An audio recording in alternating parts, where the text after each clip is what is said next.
Hello students, welcome to my channel. आज की इस वीडियो में बहुत बहुत स्वागत है आप लोगों का।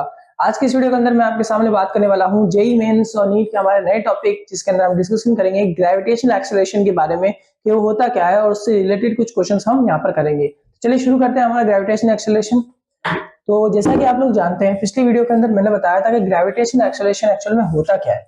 तो मैंने उसका एक फॉर्मूला बताया था कि जो हमारा ग्रेविटेशनल एक्सेलरेशन होता है ना, वो कुछ इस तरीके का होता है, G equal to G M by R square. अब एक चीज यहां पर समझने के लिए है, ये सिर्फ अर्थ की है। ये अर्थ पर जो ग्रेविटेशन एक्सेलरेशन होता है वो होता है, अर्थ पर जो ग्रेविटेशन एक्सेलरेशन होता है। लेकिन हमारे जो क्वेश्चन आते हैं वो रैंडमली किसी चीज पर भी आ सकता है, जैसे अर्थ के सरफेस से ऊपर, अर्थ के सरफेस के अंदर, या फिर मून पर। क्योंकि ये जो प्लैनेट्स होते हैं आसपास के, मून वगैरह सब, इन सब पर भी अर्थ की कुछ ना कुछ ग्रेविटी लगती है। इसलिए क्या होता है कि ये ग्रेविटेशन फॉर्मूला हमारे पास बहुत ज्यादा काम आता है और इसी को मॉडिफाई करके हम अलग अलग चीजों में काम में लेते हैं। जैसे कि हमारा सबसे पहला case number 1, on the height h to the surface of earth. Earth की सरफेस से h हाइट ऊपर अगर कोई ऑब्जेक्ट हो, तब हम कैसे उसकी ग्रेविटेशन फील्ड को फाइंड करेंगे वो देखिए। सॉरी, ग्रेविटेशन एक्सेलरेशन को फाइंड करेंगे वो देखिए, ठीक है। या फिर इसको ये भी लिख सकते हैं, gravitational acceleration on height h, ये भी लिख सकते हैं, ठीक है। चलो, तो कैसे निकालेंगे? सबसे पहले हम यहाँ पे काम करेंगे, हमारा अर्थ ले लेंगे, अर्थ ले लेंगे। अब ये अर्थ का हमारा सेंटर है और अर्थ की रेडियस है r।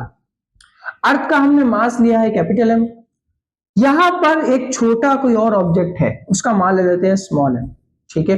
वो अर्थ की सरफेस से h हाइट डिस्टेंस पे है और हमसे पूछा है इस ऑब्जेक्ट का ग्रेविटेशनल एक्सेलरेशन। अब यहां पर एक चीज समझने की बहुत ज्यादा इंपॉर्टेंट, जब भी हम यहाँ पर कोई भी जो होते हैं ना, कोई भी सॉल्व करने वाले बच्चे होते हैं या फिर टीचर्स होते हैं, वो जब फॉर्मूला डिराइव कराते हैं तो कहते हैं कि जी का फॉर्मूला आया h हाइट ऊपर, लेकिन वो किसके लिए आया? अर्थ के लिए आया या फिर इसके लिए आया? वो एक्चुअली में इस ऑब्जेक्ट के लिए आता है, अर्थ के लिए नहीं आता, क्योंकि अर्थ के लिए तो ये रहा, अर्थ के लिए तो ये रहा। वो एक्चुअली में इसके लिए आता है कि इसके ऊपर ग्रेविटेशन एक्सेलरेशन कितना लगेगा और कैसे लगेगा, वो फॉर्मूला हम डिराइव करते हैं। याद रखिएगा, वो फॉर्मूला हम डिराइव करते हैं। क्योंकि लोग, बच्चे क्या करते हैं, बच्चे ये सोचते हैं कि ये और ये सेम है ना, ये सेम नहीं है, क्योंकि अर्थ का तो ये रहा, फिक्स हो गया।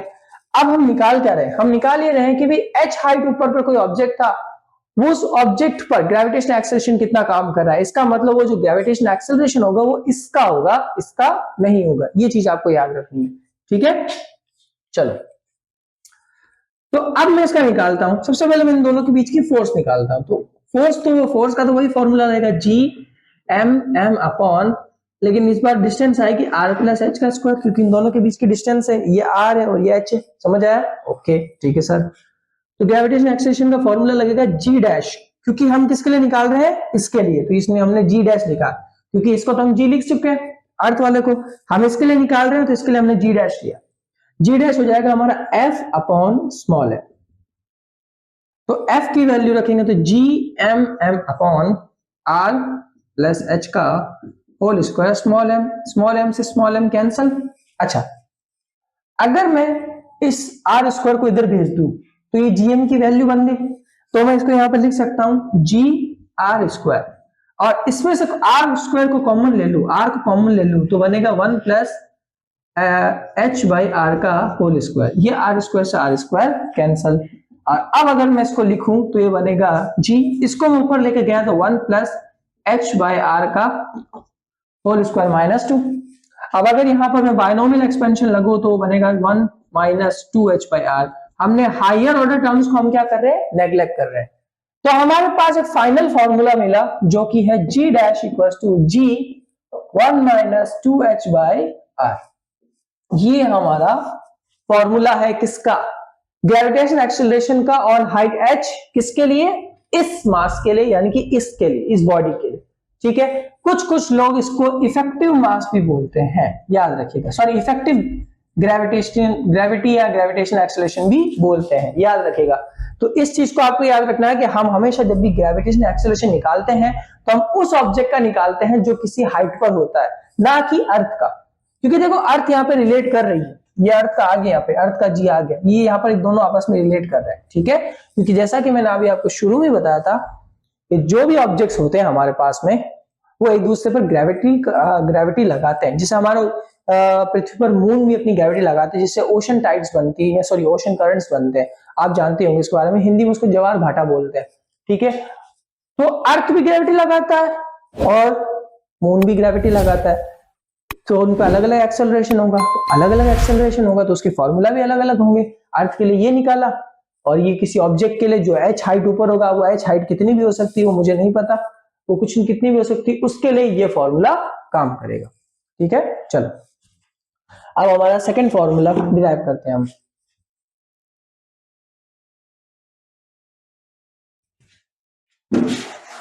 अब हमारा जो सेकंड फॉर्मूला है वो है, अगर ऑब्जेक्ट अर्थ से नीचे हो तो, अर्थ से नीचे का मतलब अर्थ के अंदर हो तो,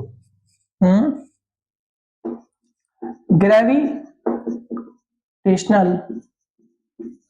एक्सेलरेशन इन डेप्थ। तो अभी हुआ ये कि ये पूरा क्या है, यहां पर एक मास है, ये अर्थ है हमारा, ये अर्थ है। अर्थ के यहां पर कोई एक मास है, कोई भी मास हो सकता है, उस पर ग्रेविटी कितनी लगेगी वो बताओ। तो यार देखो, कंप्लीट जो अर्थ की हाइट होती है वो उसकी रेडियस ही है, साफ साफ बात है। ये यहां पर डी डिस्टेंस की दूरी पर है, ठीक है। ये डी, ओके सर, ये डी हो गया। तो हमें इस के बारे में बताना है कि भी जो ये स्मॉल मास हमने लिया, मतलब पृथ्वी के अंदर, जैसे कि मान लो कि मैं, हमारे पास जो होता है ना, याद है आपको, फुटबॉल होती है, तो फुटबॉल के अंदर ट्यूब होता है।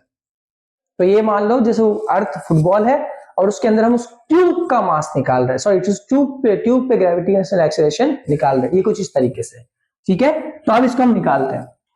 तो सबसे पहले हमारा वही पुराना काम, हमें पहले फोर्स के लिए निकालनी पड़ेगी। तो फोर्स निकालेंगे तो क्या बनेगा, जी एम डैश लेंगे, इस बार इस मास को एम डैश लेंगे और ये हमारा एम रहेगा। इसको एम डैश लेने के पीछे रीजन है कि क्योंकि ये थोड़ा यहाँ पर एक अलग मास बनेगा, इसलिए इसको मैं एम डैश ले रहा हूं, ठीक है।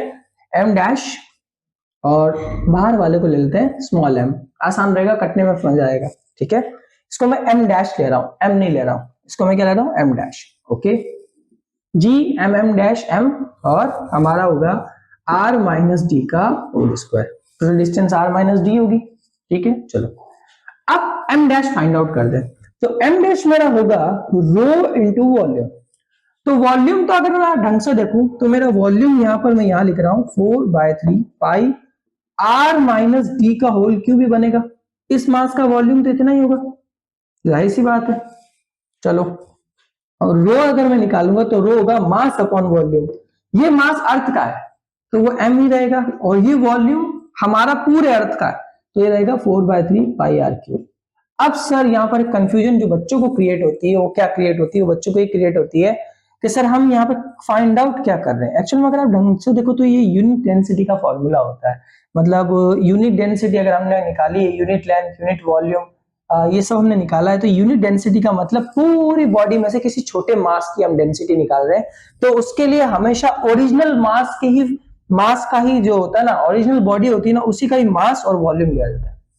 मतलब जब भी याद रखना, जब भी आप कभी यूनिट डेंसिटी फाइंड आउट कर रहे होते हो तो आपको हमेशा ओरिजिनल जो बॉडी होगी उसी के मास का और उसी के वॉल्यूम का इस्तेमाल करके काम में लेना है और फॉर्मूला डिराइव करना है। तो अब ये पूरी बॉडी तो कैपिटल एम थी और उस पूरी बॉडी की रेडियस आर है, तो उसका वॉल्यूम कितना होगा, 4/3 pi R cube. That's why I am using this, okay. चलो, तो अगर मैं यहाँ किसको लिखूं तो बनेगा 4/3 pi R cube into sorry m into 4/3 pi r minus D का होल क्यूब, ठीक है भाई। 4/पाई से 4/पाई कैंसल, हमारे पास बचा कितना, m r माइनस डी का whole cube upon r cube, okay. ये मेरे पास m डैश का फॉर्मूला बना है, wow. So now m dash को यहां पुट कर देते हैं। अब m डैश को अगर मैं यहां पुट करता हूं तो इसकी वैल्यू आएगी m r माइनस डी का whole cube upon r cube, sorry R cube और r माइनस डी का whole square. r minus D से ये कैंसल, और अगर आप इसको देखें तो मैं इसको लिख सकता हूं G M by R square into R लिख सकता हूं। तो G M by R square तो मेरे कितना हो जाएगा, जी आर, जी हो जाएगा, ऊपर बचा कितना आर माइनस डी का होल स्क्वायर। ओके चलो, और सॉरी सिर्फ आर माइनस डी बचेगा और नीचे बचा आर। ये मेरे पास वैल्यू बची किसकी, एफ की वैल्यू मेरे पास यहां पर आ गई। ठीक है चलो, हाँ यहां पर मैंने स्मॉल एम नहीं लिखा, स्मॉल एम भी लिखना है। चलो ठीक है, अब हम यहाँ पर ग्रेविटेशनल एक्सीलरेशन क्या करेंगे, फाइंड आउट करेंगे। कैसे करेंगे, हम भी जानते हैं उसको, दूसरे वाले का लिखते हैं हम जी डैश, बिल्कुल जी डैश लिखते हैं। लिख दिया सर, फॉर्मूला कितना होता है, G M by R square ना, यही होता ना, फॉर्मूला ये लगाएंगे एफ बाई एम। ओके तो एफ क्या हो जाएगा, G R T M upon R, और एम से एम कैंसल। ओके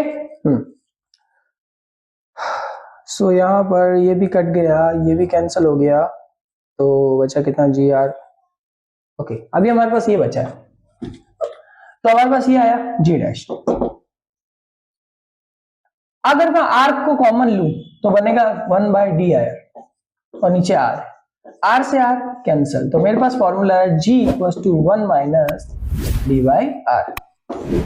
ये है हमारे ग्रेविटेशनल एक्सीलरेशन का फॉर्मूला। अगर हमें फाइंड करना है किसी ऑब्जेक्ट पर ग्रेविटेशनल एक्सीलरेशन किस तरीके से वर्क कर रहा है, जो कि कहां पर हो, हमारा अर्थ के अंदर कहीं पर कोई बॉडी पड़ी है, उस पर ग्रेविटेशनल एक्सीलरेशन कैसे काम कर रहा है, उसको फाइंड आउट हम इससे कर सकते हैं। और अर्थ की रेडियस हमारे पास होती है 6400 किलोमीटर। ये याद रखिएगा, ये हमेशा याद रखिएगा, क्योंकि ये याद रखने वाली चीज है। अभी मैं क्वेश्चन करूंगा उसमें हमें बहुत काम आएंगे। तो आई होप आपको ये समझ में आया होगा। तो चलिए अब हम शुरू करते हैं हमारा question. I have 4 questions for you, जरा उसको देखते हैं। Okay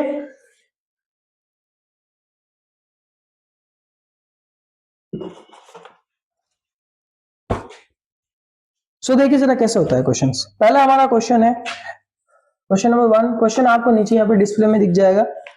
Acceleration due to the gravity on the Earth's surface is g meter per second square. Find the effective value of gravity at the height of 32 kilometer above the surface.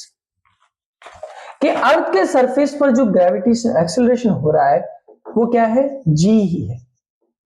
ठीक है, हमसे पूछा है height h बराबर 32 kilometre पर effective gravity निकाले। ये याद रखिएगा, इफेक्टिव का टर्म यूज आता है, इफेक्टिव ग्रेविटेशनल एक्सेलरेशन निकाले तो आराम से निकाल सकते हैं। देखो फॉर्मूला वही, G dash equals to G 1 minus 2h by R, G 1 minus 2 into 32, R की वैल्यू 64,000, सॉरी 6400, ये 64 होगा, ये आएगा 1 बाय 100, जी ये आएगा 99 बाय 100, आंसर आएगा 0.99 जी। आसान था क्वेश्चन, बहुत आसान क्वेश्चन है, ये ज्यादा हार्ड भी नहीं था, ये तो बहुत आसान क्वेश्चन है क्योंकि इसमें सिंपली फॉर्मूला लगाया और सॉल्व किया। And the next question is, imagine a new planet whose density is the same as Earth and whose size is 3 times of Earth. If the acceleration due to the gravity on the surface of Earth is g and on the surface of the new planet is g dash. हमसे पूछा है कि भाई एक planet है, उसकी density अर्थ की density के बराबर है, लेकिन वो प्लैनेट साइज में अर्थ से 3 गुना है। तो अब बताओ उस प्लैनेट का ग्रेविटेशनल एक्सेलरेशन कितना होगा। वैसे दिखने में पता चल रहा है कि आंसर ये आएगा, पता क्या, g dash equals to 3g, answer यही आएगा। क्योंकि याद रखिएगा अगर डेंसिटी सेम है तो रेडियस अगर वैरी कर रही है दैट्स मीन सिर्फ साइज को ही मल्टीप्लाई करना है। ये ट्रिक है याद करने की, इसको याद रखिएगा। क्योंकि अगर डेंसिटी चेंज नहीं होना, याद रखिए अगर किसी क्वेश्चन में डेंसिटी चेंज नहीं हो, कभी भी याद रखना डेंसिटी अगर चेंज नहीं हो, सिर्फ साइज चेंज हो जाए, और साइज में आपको ऐसे दे रखा हो टाइम्स में 3 टाइम्स 4 टाइम्स 5 टाइम्स 6 टाइम्स ऐसे, तो आपको कुछ नहीं करना, आपको ये सिंपली ये लगा देना आर जी। इस आर का मतलब होता है जितने टाइम पर आपके पास में दी हुई होती है, वो क्या नाम है साइज दी होती है 4 टाइम्स 5 टाइम्स 6 टाइम्स, उसको आप यहाँ रख दीजिएगा। तो आर की वैल्यू कुछ भी हो सकती है, जैसे कि 2 टाइम्स 3 टाइम्स 4 टाइम्स 6 टाइम्स, कुछ भी हो सकती है 5 टाइम्स वगैरह, उसको आप यहाँ रखेंगे तो उससे आपको ग्रेविटेशनल एक्सेलरेशन फाइंड आउट हो जाएगा किसी दूसरे सरफेस का या दूसरे प्लैनेट का। ठीक है, चलिए लेकिन अब इसको प्रूव भी करेंगे कि हमारी बात सही है कि नहीं। चलो देखो, सबसे पहले हम जानते हैं कि भी अर्थ का जो ग्रेविटेशनल एक्सेलरेशन होता है वो होता है G M by R square. ये बात तो सब लोग जानते हैं कि अर्थ का जो ग्रेविटेशनल एक्सेलरेशन होता है वो होता है G M by R square. अब हम यहाँ पर सबसे पहले निकालेंगे यहाँ पर, अब क्योंकि डेंसिटी की बात कर दी तो यहाँ डेंसिटी रखना जरूरी है। तो डेंसिटी हमारा होता है रो इंटू वॉल्यूम, तो रो हमारा के पास कितना होगा m by 4/3 sorry pi R cube, और वॉल्यूम हमारे पास 4/3 पाई आर क्यूब, क्योंकि हम अर्थ का ही ले रहे हैं तो 4 से 4 पाई कैंसल, इससे ये कैंसल। ओके, हाँ इसको कैंसिल नहीं करते हैं और आसान कर देते हैं, इसको और आसान कर देते हैं क्योंकि कैंसिल हो जाएगा तो ज्यादा फालतू, तो इसको कैंसिल नहीं करते, इसको ऐसे ही रखते हैं, क्योंकि काटूंगा तो एम ही आएगा, ऑब्वियस सी बात है। तो इसको ये रख के इसको या वैल्यू को यहां पुट कर,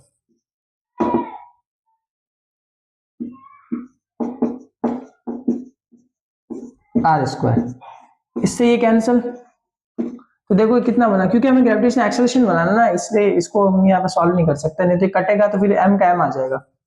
तो ये देखो जी रो रो जी, आर स्क्वायर कैंसिल, 4/3 आर।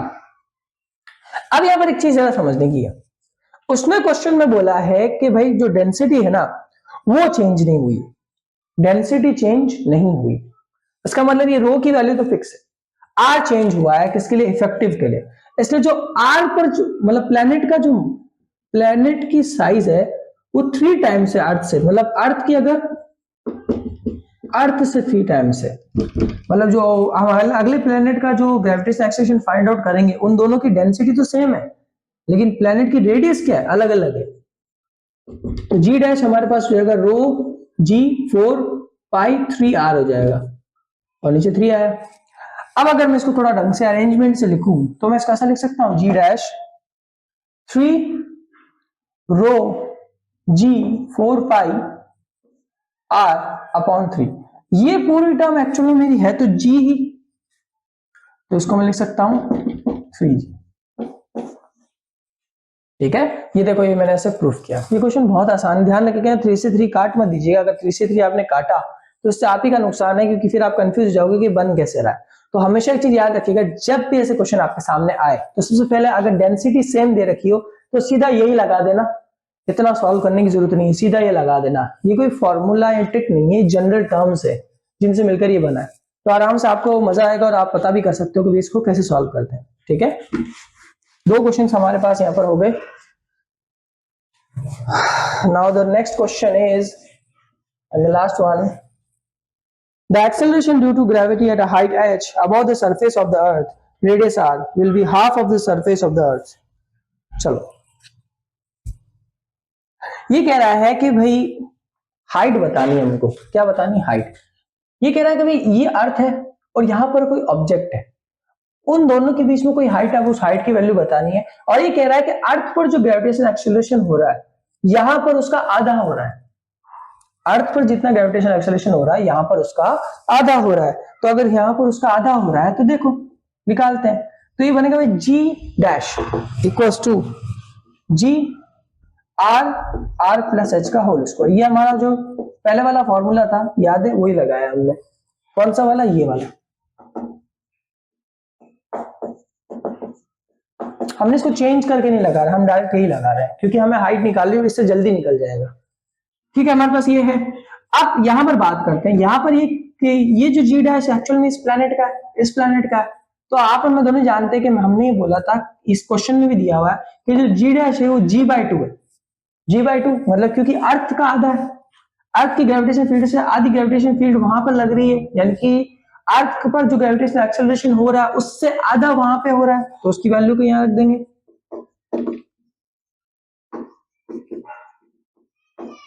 जी से G cancel, 1/2 equals to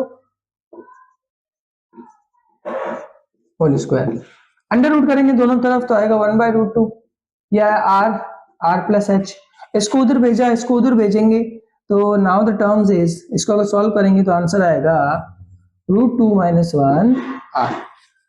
okay, ये हमारा इसका आंसर आया। तो आई होप सो आपको एक वीडियो अच्छी लगी होगी, अगर क्वेश्चन समझ में आया होंगे। अगर वीडियो में क्वेश्चन में कोई डाउट हो तो प्लीज सब्सक्राइब करें, प्लीज मुझे कमेंट करना जरूर बताइएगा, और सब्सक्राइब करें, लाइक करें और शेयर करना ना भूलें हमारी इस वीडियो को। अगर कोई भी डाउट हो, कोई भी प्रॉब्लम आई हो वीडियो के regarding, then you can comment me, और अगर वीडियो में कुछ कंटेंट समझ नहीं आया हो या वीडियो ही अच्छी नहीं लगी हो तो भी कमेंट जरूर करें और हमें जरूर बताइए। मिलता है नेक्स्ट वीडियो में, सब्सक्राइब करें, लाइक करें, शेयर करें। अगली वीडियो में हम ग्रेविटेशन पोटेंशियल के ऊपर कंप्लीट बात करेंगे। Okay friends, so please subscribe, like and share my video.